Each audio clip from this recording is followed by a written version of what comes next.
It's time to race up the Alpe du Zwift. I say race, for me, I'm just going to try and get up there as quickly as I can. Twice I've done it before under my own power, so I've done quite a few banded rides. I did one that I did when Chris did his V Everest that I did at a lower weight, but two accurate attempts. One was 5 years ago and is my most watched video on the channel. That was 2 hours 31, and then I beat that a couple of years ago, 2 hours 26. So this is still going to be a very long ride for me. My knees are hurting. I mentioned that in my last video. Walking up and down the stairs, I don't know what I've done, but they're definitely not comfortable. So it's all going to depend how I feel when I get on the bike and get myself going. But hopefully I can do it quicker than those rides, and quite a bit quicker. I think I'm a bit stronger now, but I'm going to get changed, jump on the bike, and let's see how this goes. Here we are on the start line then. I'm pulling a funny face. I don't remember doing that. But at this stage, I'm still not quite sure how much I'm going to attack this. I wanted to see how my knees would hold up on the sort of descent into the jungle before starting the climb on the lead in, just to see how strong I feel I could push during the ride. We do group up as a D group.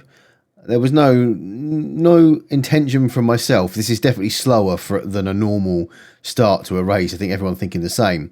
But there was no intention from me to make sure I was in the group, because it didn't really matter at the stage. I'd lose most of the rest of the riders as we went up the hill anyway. So if I fell off the back, there was no way I was going to blast it to try and catch on the back again. I'm smiling there because I've just hit my 80 kilometers for the week goal, a goal that's been set in Zwift for a long time. Maybe that was a sign to stop there, but this is going to be a big, long climb for me. But thankfully, I've got some footage from other people who would do it a lot quicker. This is Pavel in the B category. We've got footage from him. We've also got Andy Mott, also in the D cat. We have Chris Waring in the B cat as well. A couple of riders in the B cat. We have John. We have footage from John in the A cat. The only A cat rider doing this, and doing it on what looks like a mountain bike. I don't know whether that's intentional because it's going into the jungle, or there's a bike change coming up. I don't know, but we can keep an eye on that. It's a shame that John is the only one from the A category, but knowing John's mental aptitude, he will definitely be doing his best to get up that mountain as quickly as he can. And we also have Chris Jupp's footage in the B cat as well. So a few people in the B cat and a couple of people in the D cat. Unfortunately nobody in the C cat, but everyone making their way down now into the jungle. This is the nice bit before it all starts, really. It's quite easy to stay together as a group. Big B group as well today, so it'd be interesting to see how they get on. We've got D Stark, J Simpson, M Way, N Corbin, as we see Waring, C Moore, Chris White, W Piatek in there as well. Everyone's still together at the moment, but yeah, we'll. I don't want to make this the longest video ever, so we'll jump ahead a little bit and just see how everyone's getting on the climb. As you see, I have lost the back of the group here. I was switching over to some music to listen to for the climb. And sending a couple of messages, and I just lost the screen for a second and didn't notice everyone slowly moving away. But as I said, I wasn't going to put in a burst to try and keep up, because as soon as we hit the hill, I'll be miles behind anyway. Where's John at the moment? Is he nearly at the climb? Not too far to go before he starts the climb, and he's definitely the furthest one along the track. So he will be the first person to start the climb. So even riding solo and no draft, he is still further up the road than the other categories. So that's just a sign of how strong a rider John is. So John is the first person to start the climb. He did very quickly stop, change over from the mountain bike, which I've just realised is probably why he was the first one to the climb. And he's also changed to his view mode as well. So he's now can't see the bike. He's sitting on the front of the bike. Just about to start the climb. Just about 7 minutes 45 to get to the start. 21 corners to go for John. If we have a look over at the Bs, they are just coming to the very bottom, but still together as a group. No one attempting to break away from off the front. This race is one of those that will definitely be won or lost on the mountain, that is for sure. It's going to be difficult to see, actually, the riders in the list, because you only get to see 4 in the bottom right-hand corner, because that Alpe du Zwift corner ticker thing, map, sort of takes up most of the screen. So it might be difficult to see where people are. And if you look over at the decap, still on our way down to the climb here, just going through the green banner now. Although, thinking about it, that must mean that, let's see, wearing that Amot and the rest of the Ds are slightly further ahead of me, about to start the climb. But again, all together as a group, but the little split back to myself and C. Shawl are 14 seconds back, and then Stewie as well, 22 seconds back from the main group. But I've no doubt he'll catch me quite quickly. So we're just coming up to corner number 1. Stewie has caught and passed me as expected, but I'm feeling quite good. And feeling good, I thought, right, I'm going to try and target an average watts. And I thought I had number 200 watts in my head. Feeling very strong. You can see that green and then jumping into the orange a little bit in the graph below, which if you watch much of my channel, you'll know that's something quite rare for me to do, to keep a steady power profile like that. But I was thinking, actually, I can do this. Feeling strong. Oh, there we go. There's me counting off corner number 1. I was singing along to my music. I felt really, really good. I thought, I wonder whether I can hold this to the end of this race.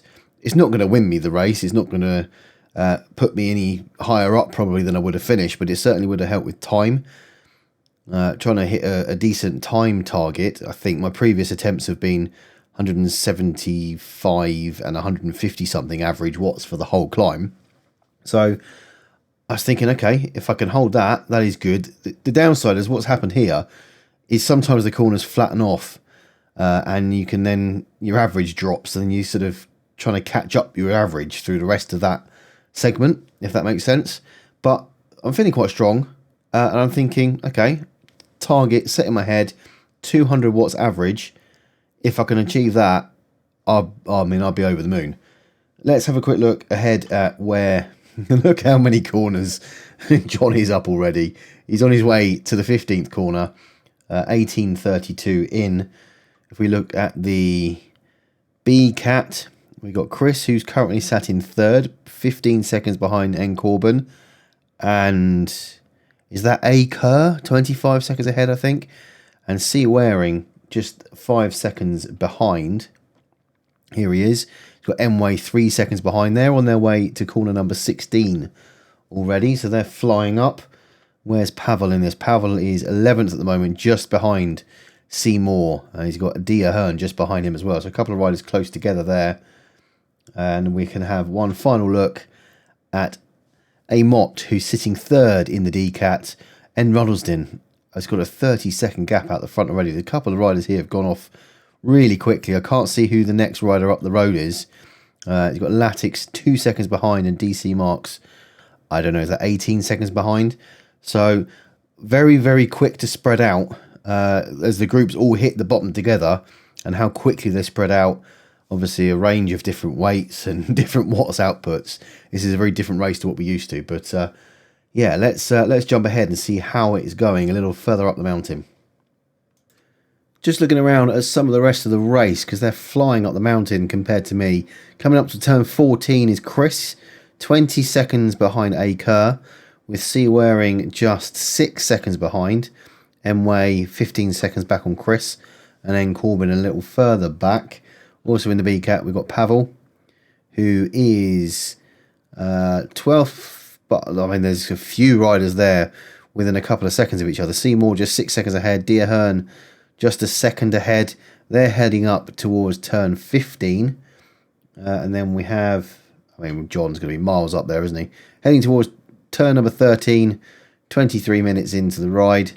And then the rest of the DCAT we have here. Amot currently sitting in 4th, 25 seconds behind Latix, and 46 seconds ahead of DC Marks.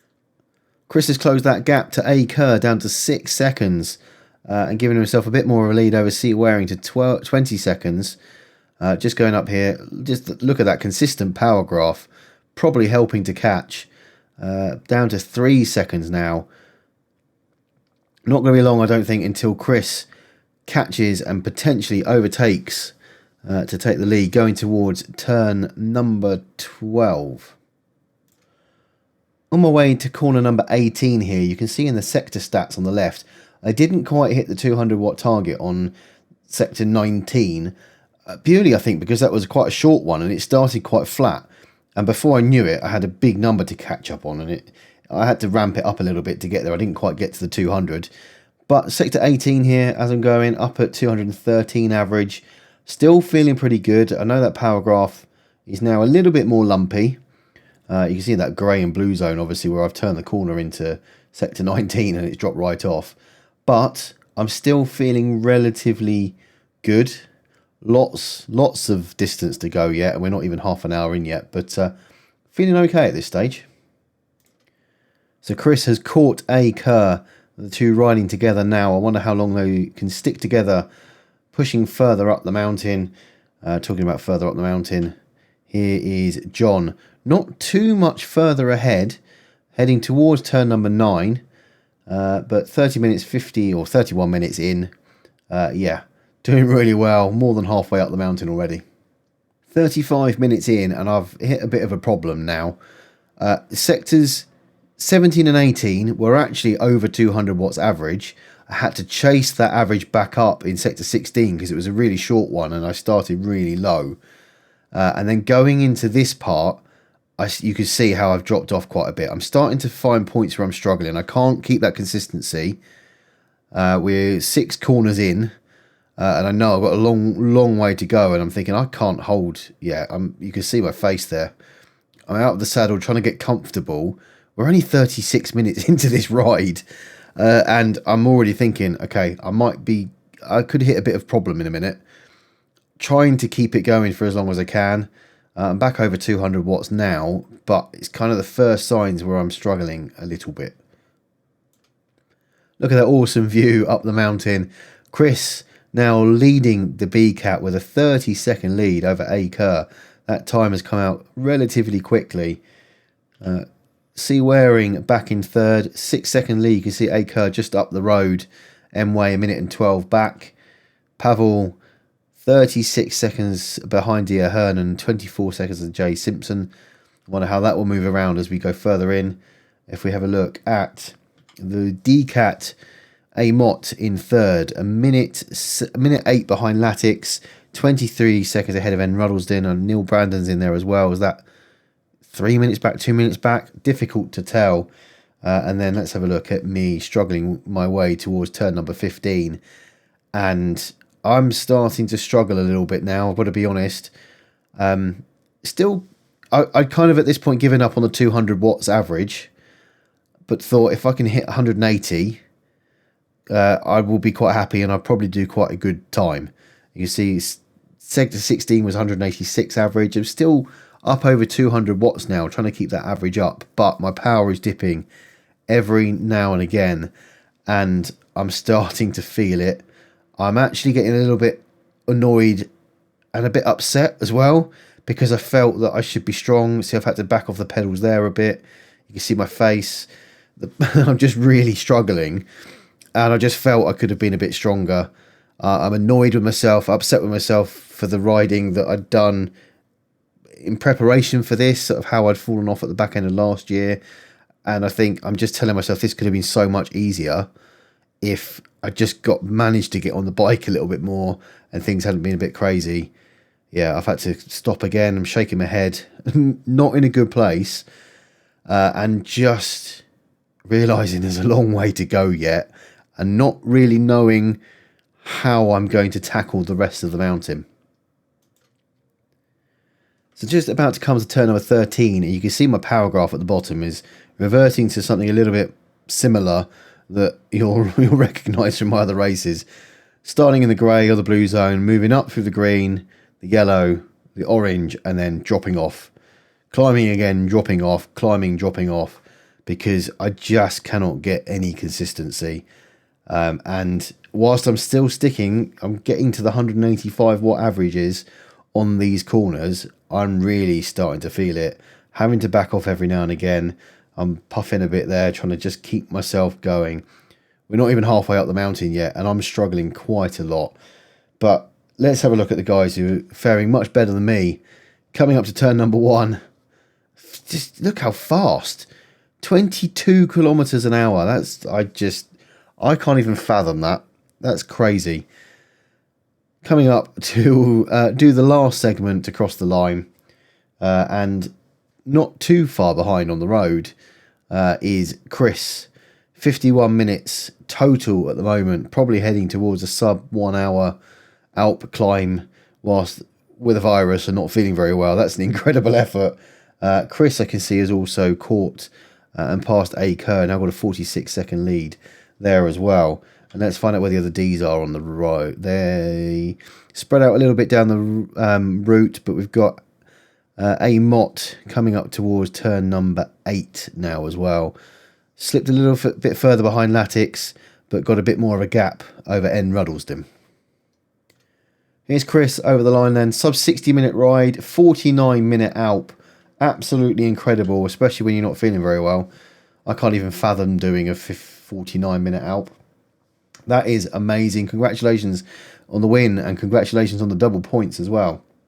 Chris Waring will be slightly further behind in second, I think. 1 minute 8 second lead over A Kerr. M-Way 2 minutes 10 back, and then N Corbin as well. Pavel coming up to turn number 4. The DCAT riders are A Mott, who is in third.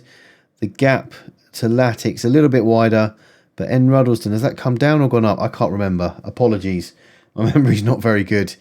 But a little bit further up the mountain to go, and then me a long way back, just trying to keep the legs. Look at that power graph now. I've absolutely fallen to pieces, if I'm honest. I'm really struggling. Down at 153 average for this segment, and I'm just trying to keep my legs turning over, and I'm realising we are not even halfway up this mountain, and I mean, you can see the look on my face. I'm not happy with myself. I'm really quite upset. I feel just genuinely rubbish, thinking that I'm not even sure I'm going to beat my previous times from years ago at this stage.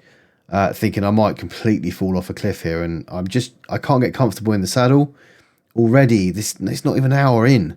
I'm uncomfortable in the saddle, and I can't keep the pedals turning even to keep it out of the grey zone. So this has become a bit of a mental fight now compared to what it was right at the bottom where I was feeling quite strong.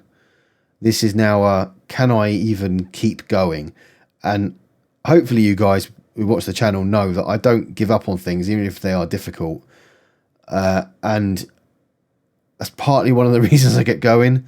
I don't like giving up. I will get up there to the top. I'll do a challenge if I set myself that challenge on the bike. But there's a long way to go, and I'm not feeling in the best place at all.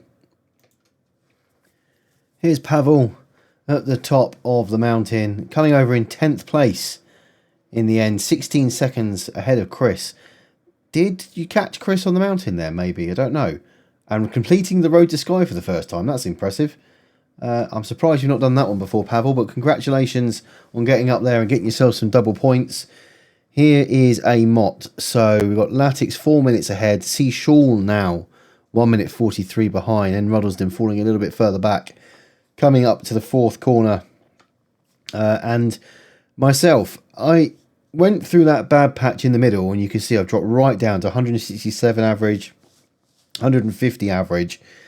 But I'm starting to find my legs a little bit now. I'm kind of coming out the other side, which a few corners ago I didn't feel that I would have any hope in doing. Coming up to turn number 9, it's not a consistent power profile, that's for sure, but starting to think, have I got some extra legs?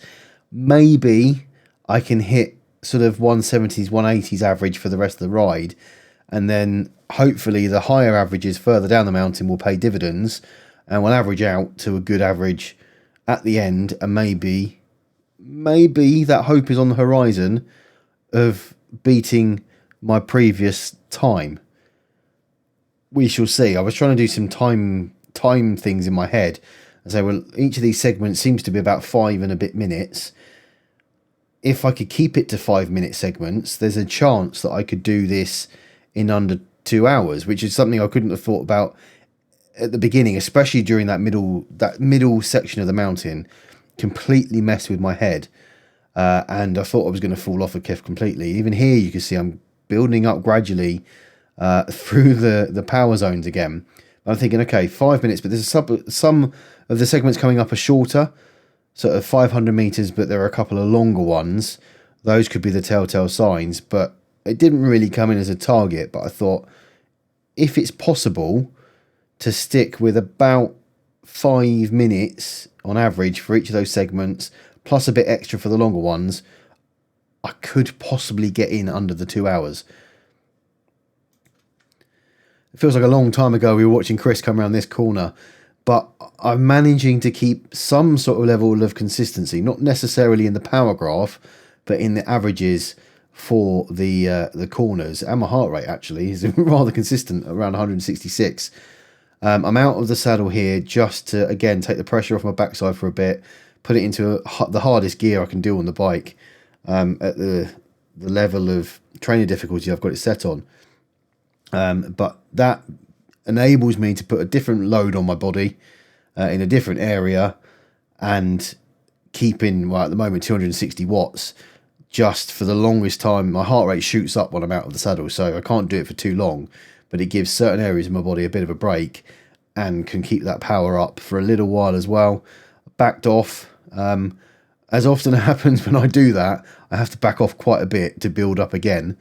But yeah, look at my face. I am struggling. I'm struggling quite a bit. I went through a roller coaster of emotions during this ride. That is for sure, about whether I could hit previous efforts and then realizing I could possibly do this in under 2 hours. I'm still keeping an eye on that. The difficulty here is not knowing how. I couldn't remember how long the lead-in had taken, so I didn't know whether I could. There were a couple of moments I thought I could hit under 2 hours for the whole ride, and then I realised I had a little bit extra because there's the lead-in. But I also remembered that when you hit the first segment on this list, there's also the last little bit of the climb to do to get to the finish banner. I didn't know how long that was. So in the state that I was in, trying to do some sort of calculation about where I felt I could come, if I could keep the consistency going, it was just, all going through my head at that point, but trying my hardest to get where I could and get over this longest segment that was left. Amott coming over the line to take third place in the D category. Awesome racing. Congratulations on the podium finish. Just behind El Warrior and M St. Clair taking the win in the Ds. Just gone round turn number 4, and I've been quite consistent up to this point. For the last few turns, 180, 176 watts, sort of in and around that level. But the most difficult part is about to come.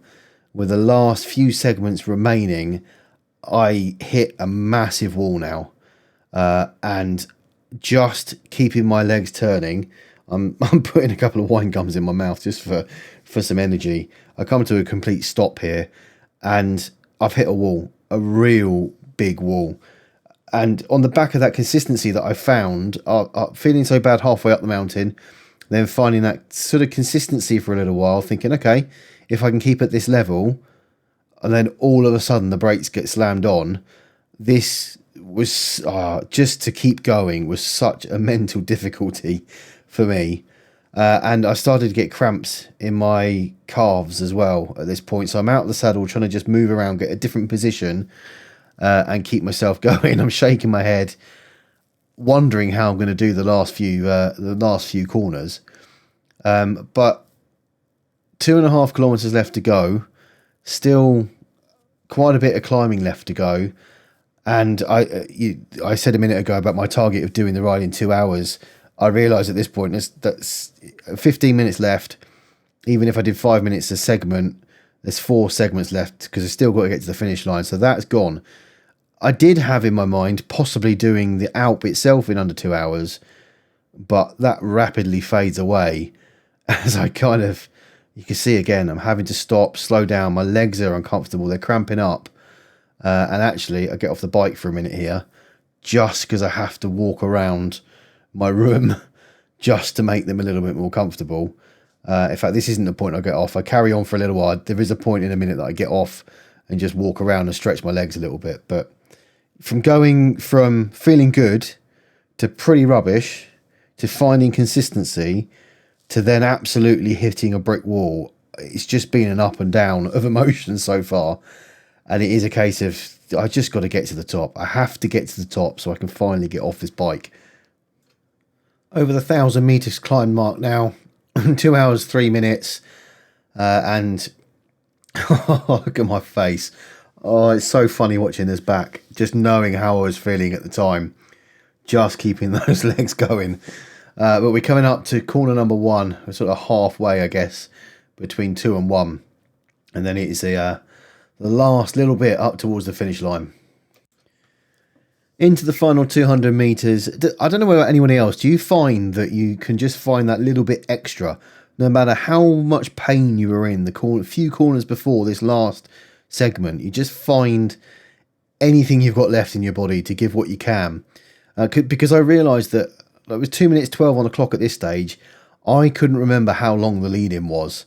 Was it 10 minutes? Was it 15 minutes? I genuinely couldn't remember. And I thought, there's a chance I could do a sub 2 hour Alp here, which to me would be insane. I know people aim for that 1 hour, the 60-minute Alp, but for me to do it in less than 2 hours would be incredible.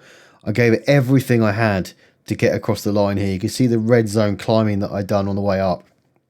Got over the line and was waiting to see how quickly I'd done it. 133 minutes in total. And then on the left-hand side, 123 minutes. And you can see the disappointment in my face and the emotions that I'd gone through at the time to try and, I don't know, was I going to make it in a good time? Was I even going to beat my previous score? All of that stuff. To see that 123, I was just like, I can't believe how close I was. But I'm going to hand you back to me just getting off the bike. We'll be able to just see what a mess I was in. What an absolute roller coaster of emotion, and having to push myself to stay strong mentally. The first few segments, I went out, tried to hit the 200 watts, felt really strong. I was dancing along to my music, was really happy. And then, I don't know what, 5 segments in, I guess, I realised that actually I couldn't hold that. And I got really annoyed with myself because whilst I didn't necessarily set a target, I set a target when I got on the bike. I'm going to try and stick to 200. That might get me under the 2 hours. And then quickly realising I couldn't. I got quite annoyed and upset with myself, actually. But pushed through that, and then sort of halfway up to 2/3, I started getting my legs back a little bit. I could push a little bit longer. The average watts were going up, and I thought, okay, not going to hit the 2 hours, but I could do pretty well, beat my previous times. And then the last three segments, I was a mess. I was getting cramp. My knees were killing me. It just came on suddenly as well. I literally hit the wall, and just keeping my legs turning over was a real mental struggle. I got off for a couple of seconds just to walk around my room to try and ease the cramp and get rid of that. Got back on, and then the last segment up to the finish line, I felt I could push a little bit more when I realised actually I couldn't remember how long the lead in, and I could possibly have got over that line under 2 hours, which would have amazed me. And then I got up there, I pushed up there, and it was 2 hours, 3 minutes. And I was annoyed with myself because could I have found that 3 minutes somewhere? I genuinely don't know whether I could, but I did knock 23 minutes off my best time. So my mind and my thought process has been doing this all race, and I really should, I guess, be proud. 23 minutes off my best time, and just clearly pushing myself really quite hard to last that long.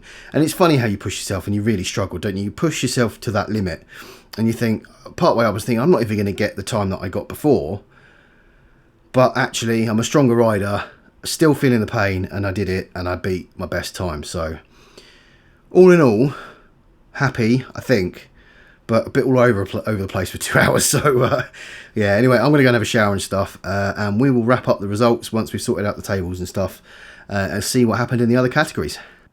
Before we take a look at the final results, I want to apologise for not fitting in all of the footage that I got. We're up to half an hour on this video already, and I had lots more videos of other people crossing the line and the other people's races, and I'm really sorry I just couldn't fit it in to the video, otherwise it would have been hours long. Well done everybody. I know there's a few people that do that out quite regularly, and there's lots of people, I guess, that just do it on one-off occasions like this. And very rarely, I think, people race up there. So huge effort for everybody. Well done for getting to the top. Some awesome racing. Lots of PBs for lots of people, which is amazing. It's great to see everyone progressing, including myself, which was a bit of a surprise given how I was feeling during it. But yeah, let's take a look at the final results. Starting with the ACAT. We know already who's won the ACAT. We've got John Kerr. He did that in 53 minutes 44 seconds.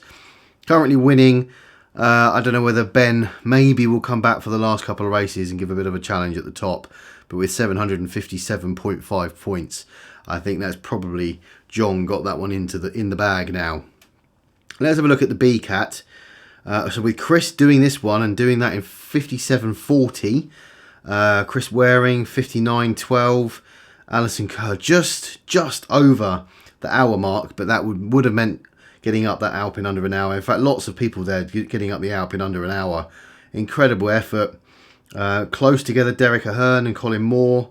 They were only a few seconds apart, a little bit further down the leaderboard. Pavel and Chris White, again, not too far away from each other. So awesome racing, everyone. Moving to the top of the leaderboard and overtaking Mark Way is Chris Jupp, now having done 8 of the races. Chris Waring in there, equal on points with Mark Way at the moment. And most of the people towards the top having done this race, obviously affecting the leaderboard quite a bit. Noel Slevin, unfortunately, didn't do the Alp race and has slipped a little bit further down. Ever present up until that race as well. Let's have a look at the CCAT. Graham Moore taking the CCAT win, 1 hour and 6 minutes. Just a few seconds behind Lindsay Connor in second place. James Booth 1 hour 12.15. George Evans 1 hour 12.31.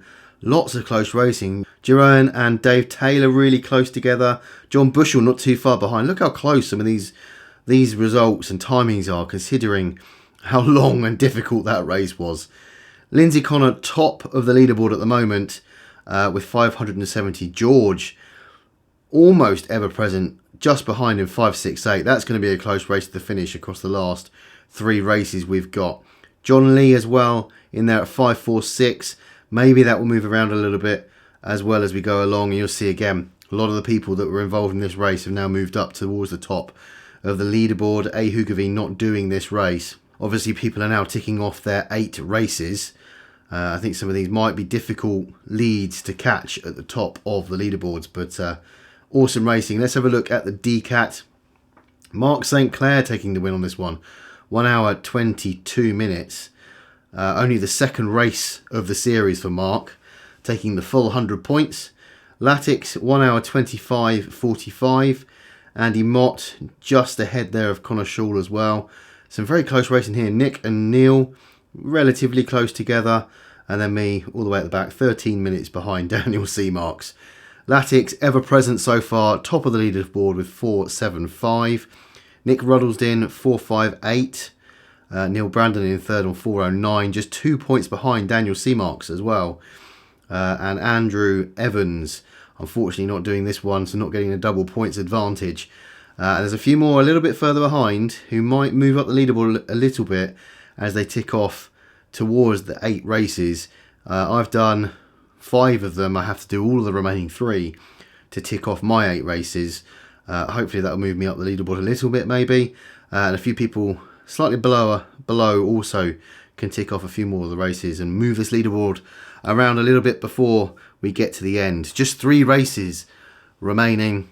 The next race up, thankfully, is a flat one in Nyokio on the 5th of March, 2 o'clock in the afternoon UK time. Flat one, 3 laps of Sleepless City, 28.8 kilometres and just 126 metres of climbing. Very, very different to the Alpe du Zwift. And then after that, just the 2 remaining. Richmond on the 19th of March, Fan Flats TT, nice short one. And then we're in Paris for for 3 laps of the Champs-Elysees on the 2nd of April to finish off.